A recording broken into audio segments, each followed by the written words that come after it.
ஆதி பாரதி சீரியலில் நாளைக்கு என்ன நடக்குதுன்னு பார்க்கலாம் வாங்க. அதுக்கு முன்னாடி வீடியோ பிடிச்சிருக்குண்ணா எவ்வளோ பேர் பார்க்குறீங்களோ அவ்வளோ பேர் லைக் பண்ணிட்டு பார்த்தா பேச கொஞ்சம் மோட்டிவேட்டிங்காக இருக்கும். ப்ளீஸ் பார்த்து சப்போர்ட் பண்ணுங்கள் ஃப்ரெண்ட்ஸ்.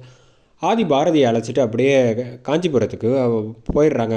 என்ன ஆதி இந்த பக்கம் இங்கே அழைச்சிட்டு வந்திருக்கீங்க, என்கிட்ட ஒரு வார்த்தை கூட சொல்லாமல் அப்படின்னு சொல்கிறப்ப, சொன்னால் நீங்கள் தான் வரமாட்டேங்கன்னு எனக்கு தெரியும் அப்படின்னு சொல்லி இங்கே கரெக்டாக மரகதம் வீட்டுக்கு அழைச்சிட்டு வந்தோன்னே, இன்றைக்கி வாசுவோட நினைவு நாளுங்கிறது ஆதிக்கு தெரிஞ்சிருக்குமா தெரியாதா அப்படிங்கிற மாதிரி இந்த பக்கம் எப்படியும் வந்து தெரியாத அளவுக்கு நம்ம சமாளிக்கணுமே அப்படின்னு சொல்லி தடுமாறிக்கிட்டு இருக்காங்க. அந்த சமயம் கரெக்டாக வாப்பா எப்படி இருக்க, நல்லா இருக்கீங்களா ரெண்டு பேரையும் சொல்லிட்டு இந்த பக்கம் மரகதம் வந்து உட்கார சொல்கிறாங்க. இன்றைக்கி வீட்டில் கொஞ்சம் வந்து வேலை இருக்குப்பா அப்படின்னு சொன்னோன்னா, என்ன அப்படின்றப்ப என் பையனோட நினைவு நாள் அப்படின்னு சொல்லிட்டு சொன்னோன்னே, அப்படியா வாசு வந்து தவறுன நாளா அப்படிங்கிற மாதிரி வந்து கேட்டோன்னே, ஆமாம் அப்படின்னு சொல்லிடுறாங்க. வருஷம் நான் தான்ப்பா வந்து இங்கே கொடுத்துக்கிட்டு இருக்கேன், யாரை வச்சு, துரையை வச்சு அப்படிங்கிற மாதிரி இங்கே சொல்லிக்கிட்டு இருக்காங்க. சரி, நாங்கள் வந்த விஷயத்த வந்து துரைக்கிட்ட மட்டும் எதுவும் சொல்லாதீங்க, நாங்கள் அந்த ரூமில் இருக்கிறோம், நீங்கள் வந்து ஆக வேண்டிய காரியம் எல்லாத்தையும் பாருங்கள் அப்படின்னு சொல்லிட்டு பாரதியை வந்து டக்குன்னு அழைச்சிட்டு போய் இங்கே ரூமுக்குள்ளே வந்து தனியாக நிப்பாட்டிட்டு பேசுகிறாங்க.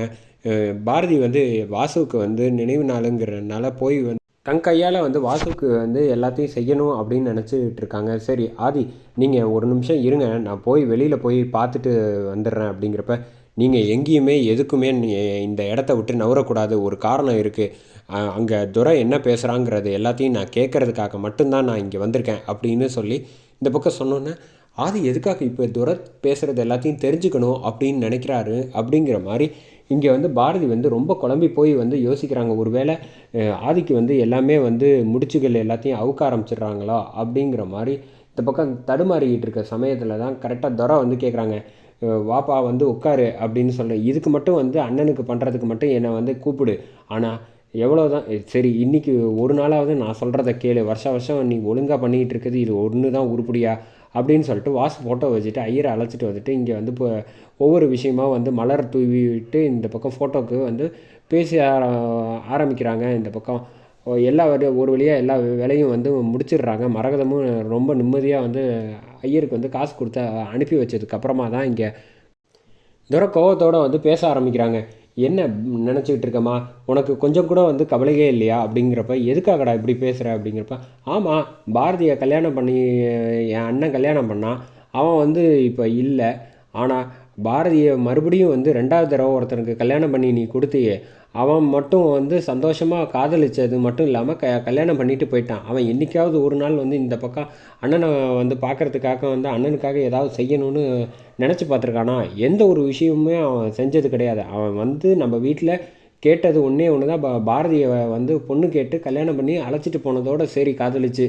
அதுக்கப்புறமா அவன் எங்கே இருக்கான், என்ன எப்படி இருக்கான், ஏதாவது வந்து நீ செஞ்சியா, நம்ம குடும்பத்தை வந்து அவன் கண்டுக்கிட்டானா அப்படிங்கிற மாதிரி இந்த பக்கம் வந்து துரை பேசுகிறாங்க. துரை பேசுகிறதெல்லாம் வந்து ஆதி வந்து எல்லாத்தையும் வந்து கேட்டுடுறாங்கன்னே சொல்லிடலாம். அப்போ தான் வந்து ஆதி வந்து தெளிவாக புரிஞ்சுக்கிறாங்க. பாரதியால் வந்து பதில் சொல்ல முடியாது, எப்படியோ வந்து நம்ம புருஷனை பற்றி வாசுவை பற்றி தான் பேசிகிட்டு இருக்கனால நிச்சயமாக ஆதிக்கு வந்து வாசுவை பற்றி எந்த ஒரு விஷயங்களும் தெரியாதுங்கிறத நம்பிக்கையில் வந்து தடுமாற்றத்தோடு வந்து அப்படியே ஓரமாக நின்றுட்டு இருக்காங்க. ஆனால் ஆதிக்கு எல்லாமே வந்து அப்போ தான் வந்து புரியுது, பாரதியோட புருஷன் வந்து வாசு தான். அதுக்கப்புறமா அவர் இல்லாததுனால பாரதியை ஆதி வந்து ரெண்டாவது முறையாக வந்து காதலித்து கல்யாணம் பண்ணியிருக்காங்கிற விஷயத்தை வந்து எல்லாம் தெரிஞ்சுக்கிறாங்க. அப்படி தெரிஞ்சுக்கிட்டு வந்து ஆதி எதுவுமே இப்போதைக்கு வந்து நம்மளை மீறி வந்து ஏகப்பட்ட விஷயங்கள் இருக்குது, அதை இப்போ தெரிஞ்ச விஷயத்தை வெளியே காமிச்சிக்கிட்டா நம்ம காரணம் எதுக்காக வந்து இப்படி இப்போ சொல்லாமல் மறைக்கிறாங்கங்கிறது தெரியாமையே போயிடும், இப்போதைக்கு நம்ம பேசாமல் இருக்கணும் அப்படின்னு சொல்லிவிட்டு ஆதி அப்படியே வந்து உட்கார்றாங்க. என்னாச்சு அப்படின்னு சொல்கிறப்ப, ஒன்றும் இல்லை, கொஞ்சம் தண்ணி மட்டும் கொடுங்க அப்படின்னு சொல்லிட்டு ஆதி வந்து தண்ணி எடுத்துகிட்டு போயிட்டு வந்து இங்கே பாரதி வந்து அந்த ரூம்லேயே இருக்கிறதுனால கொடுக்குறாங்க. கொடுத்துட்டு தண்ணியை குடிச்சிட்டு இப்படியே பேசாமல் அப்படியே அமைதியாக இருக்காங்க. என்ன ஆச்சு, உங்களுக்கு ஏதாவது முடியலையா, நம்ம வெளியில் எங்கேயாவது அழைச்சிட்டு போகணுமா அப்படிங்கிறப்ப, அதெல்லாம் ஒன்றும் வேண்டாம், சில விஷயங்கள் வந்து இப்போ தான் வந்து எனக்கு தெளிவு கிடைக்க ஆரம்பிக்குது அப்படின்னு சொன்னோன்னே, என்ன ஆச்சு ஆதி, என்ன தெளிவு கிடைக்கிது, ஒன்றும் எனக்கு சரியாக பிடிப்படலையே அப்படிங்கிறப்ப ஆதி தன்னோட மனசுக்குள்ளேயே வந்து கேள்வி மேலே கேள்வியை வந்து அடுக்கிக்கிட்டே போகிறாங்கன்னே சொல்லலாம்.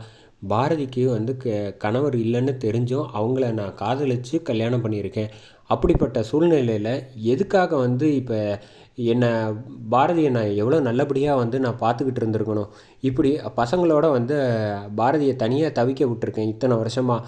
அப்படி ஒருவேளை அந்த கோவத்தினால தான் நான் பிரிஞ்சிருக்கிறது வந்து விஷயத்த என் மேலே உள்ள கோவத்தை பாரதி வெளிக்காட்டாமல் வந்து இப்படி என்னை பிரிஞ்சிருக்கிறாங்களா, இல்லை என்ன நடந்துருக்கு அப்படிங்கிற மாதிரி இங்கே யோசிக்கிறாங்க. அதே சமயம் பாரதி வந்து மித்ரா கிட்ட வந்து சொன்னதையும் நினச்சி பார்க்குறாங்க. ஒருவேளை ஆதிக்கு எல்லாம் தெரிஞ்சு சாரதாம்மாவோட விஷயத்துனால தான் நம்ம பிரிஞ்சிருக்கோம் அப்படிங்கிறது தெரிஞ்சுட்டா நிச்சயமாக ஆதி வெறுத்துருவாருன்னு சொன்னதுனால அதை நினச்சி தடுமாறுறதோட முடிச்சிருக்காங்க.